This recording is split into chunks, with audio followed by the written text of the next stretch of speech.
সব কথা তোমাকে জানাবো ভেবেছিলাম। কিনে এনেছিলাম আকাশি রঙের বিলিতি হাওয়াই চিঠি।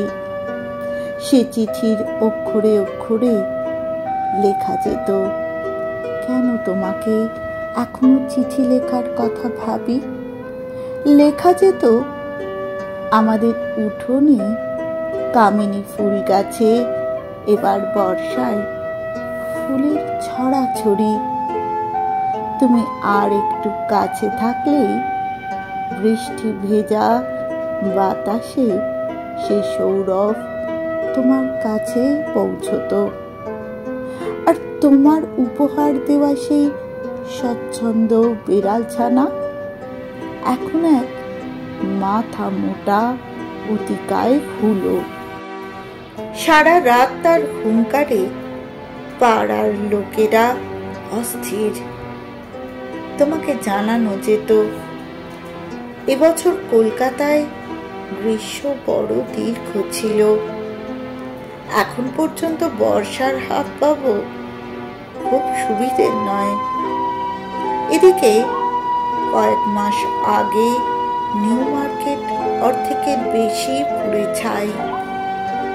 আর 2 নম্বর হাওড়া ব্রিজ শেষ হওয়ার আগেই যে কোনো 2 নম্বরই জিনিসের মতো ঝুরঝুর করে ভেঙে পড়ছে। এদিকে এর মধ্যে আবার নির্বাচন এসে গেল, অথচ কে যে কোন দলে কার পক্ষে তা আজও জানা গেল না।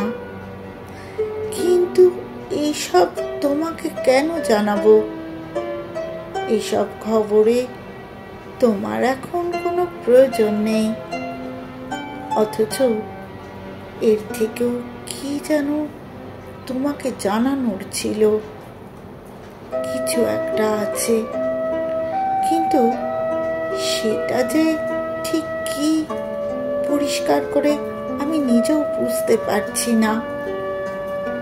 টেবিলের এক পাশে কাঁচের কাগজ চাপার নিচে ধুলোয় বাতাসে বিবর্ণ হয়ে আসছে হাওয়াই চিঠি। তার গায়ে ডাকের ছাপের চেয়ে একটু বড় অসতর্ক চায়ের পেয়ালার গোল ছাপ। পাখার হাওয়ায় সারা দিন সারা রাত ফরফর করে ডানা ঝাপটায় সেই ঠিকানাবিহীন রঙিন ফাঁকা চিঠি। অথচ তোমার কাছে তার উড়ে যাওয়ার কথা ছিল।